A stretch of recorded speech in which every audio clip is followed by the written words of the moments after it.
Hey guys, it's that time of week again. It's Wednesday and let's talk. Now, in my previous video, I talked about the 3 rules that I follow when it comes to co-parenting. And if you haven't checked it out, be sure to check it out after this video. And please don't forget to like, share, and subscribe to my channel. I also mentioned last week that I would be talking about favoritism. Now, favoritism here lately, I want to say just previously, it's been bothering me because I actually finally saw what the problem is with favoritism. My youngest son came up to me and was like, "Mommy, I'm your favorite. You love me the mostest." And I actually saw the looks that the other kids gave. And it wasn't so much their attitude that bothered me about it when they rolled their eyes and were like pretty much body language saying, "Yeah, that's your favorite, that he's your baby boy." Yes, he is my baby boy. But here's the thing. I noticed that they didn't feel like they were good enough and that I didn't love them as much as I love the youngest. And in no way did I want them to feel that way. It bothers me. It deep down seriously bothers me. And I know that it bothers some of y'all now that I said it. Because you're in the profession of taking care of kids, whether you're a teacher, nanny, babysitter, child care profession, there are those kids that you cling, or not even cling, you connect more with. And I know some of those kids who you just don't have a connection probably feel the same way that my oldest kids do, where they're just like, whatever. And it's not even that when it comes to the youngest versus the oldest. It's just the oldest are more independent than the youngest. And that's why I connect more with the youngest, because he still depends on me. He still is learning how to survive at his age. The others, they know. They know how to get dressed, wake up, get dressed, brush their teeth, take a shower, all that other stuff. And yes, the youngest knows how to do it, but he kind of needs a little push to get up and reminders of, hey, don't forget to do this. And it bothers me because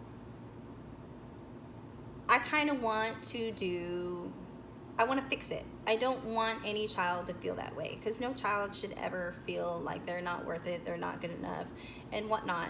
And I look at this point in time of my life and my kid's life that, hey, I need to try this. So I'm going to let y'all know, and I want y'all to try this too. There is a theorist named Howard Gardner. He came up with the theory of multiple intelligence. And I'm about to explain it, but if you want more information in more detail, there will be a link below that you can click on and look at it more.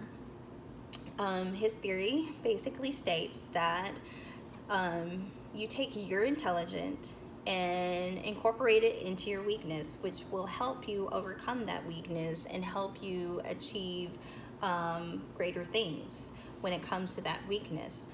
Now, what does this have to do with what I'm about to ask y'all?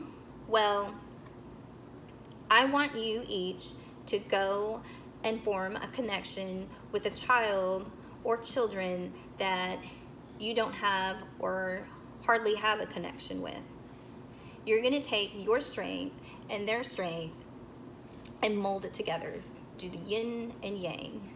Because not everybody has the same intelligence, which could possibly be the reason why, yes, you tend to gravitate towards certain kids than other kids. I know when I was working in the child care profession, I like to gravitate toward the kids who have a troubled time.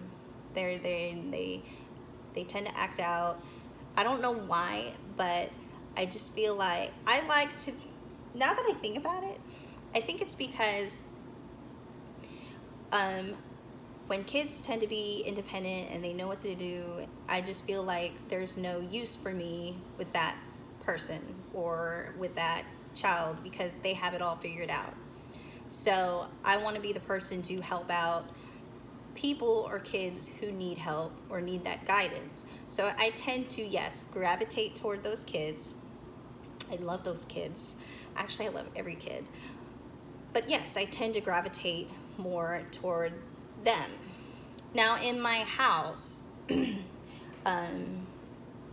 my oldest, well, my husband's oldest, I also claim he's my oldest. My husband's oldest moved in with us not too long ago. And we had a connection when I first met him. He was young. He was just entering his preteens and whatnot. And he was so sweet. He was extremely sweet. He loved to talk. He was very social. He wanted to do stuff with me and his dad. We would go on walks and talk. Well, he grew up. He became a teenager, and you know what that means? He really didn't want anything to do with us adults because he thinks he is an adult. He wants to be an adult. He wants to do adult things, but he doesn't want to do it with us, so per se. So when he moved in with us, I had a really hard time connecting with him because he wasn't that sweet, innocent boy anymore. He was the rough and tough, I'm gonna, anybody messes with me, that kind of attitude. And it bothered me because I was like, here's this, what happened to this sweet boy? And there were days that I cried. There were actually a lot of days that I cried because I was so scared and so worried. I was like, oh my God, I don't have a connection with this child. I couldn't find anything. And then it dawned on me, this same exact theory that I just explained. I was like, okay, well, I gotta find his intelligence, and I couldn't find it. And his intelligence is music. And one of my intelligence is music as well. Like, I love music, he loves music, and so I tried that. But here's the thing, it didn't work because his music intelligence is completely different than mine. Let's just say we're stuck in different eras. He's more into the modern hip hop, where I'm still in the multiple genres of the late 80s, all through the 90s, and the early 2000s. Now, he likes hip hop, he likes rap, he likes that. So I was like, okay, well, I can handle this hip hop and rap, but he couldn't handle it, and it still bothered me. I was like, okay, what am I gonna do? I found out that he wants to pursue a career in entertainment that has to do with music. I was like, sweet, I know how. I know people, I can help him, and you know what? It worked. And then he started dancing, and that's now what he wants to do. He wants to be a dancer, and a hip-hop dancer, and he's so great. He's so awesome.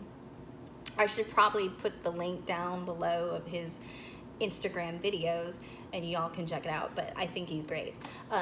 He's working on it, and so that's how we connected.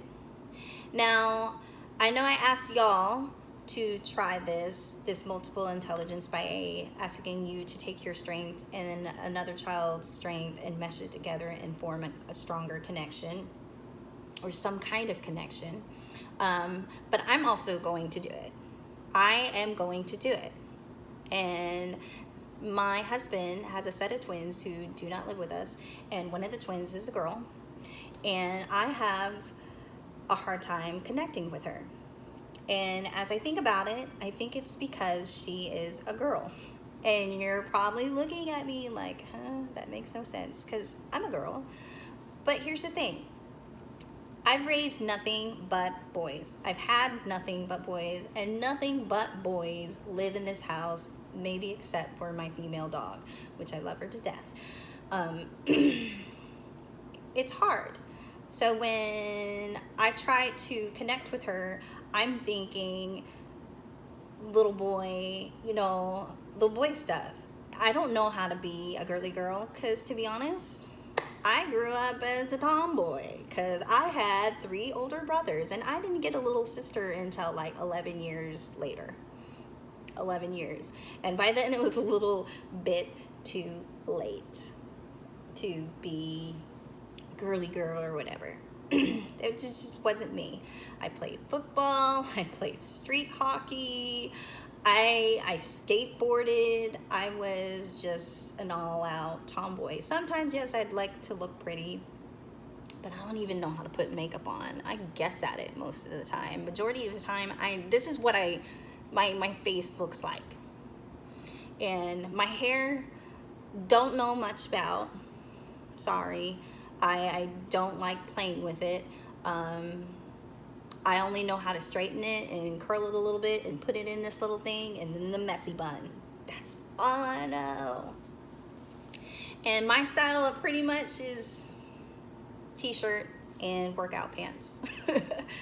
But that's it. And I don't know how to be a girly girl. And she likes to, majority of the time, be a girly girl. She likes to look pretty and nice. But at the same time, she's kind of a tomboyish as well. But we just hardly have a connection. So I'm going to find my strength and her strength, and we're gonna mesh it together. Sorry, my dog scared me. Woo! And I will let you know in the video, the following video, next week's video, of the outcome, what I did and all that stuff. I'll let y'all know. But I would love to hear from y'all what y'all did, what your outcome was, and what you learned from it, because I think it would be an awesome experience, and I would love to hear y'all's experience. So be sure to let me know. And if you have any questions about me or this video, or you have any pointers, please comment below. As well as if you want to know anything about me, I'm an open book. I try to be, at least. Please don't be scared to ask. And at the end of this video, because it's about to become to an end, please like this video, share, and subscribe if you haven't already. Now, don't forget, I will put a link below that has to do with Howard Gardner's multiple intelligence theory. And hey, who knows? I might even do a video next week, add on to my oldest dance moves, because they're pretty good. They're pretty good. Anyways, have a great week. I hope y'all enjoyed this video, and I look forward to hearing from each and every one of y'all.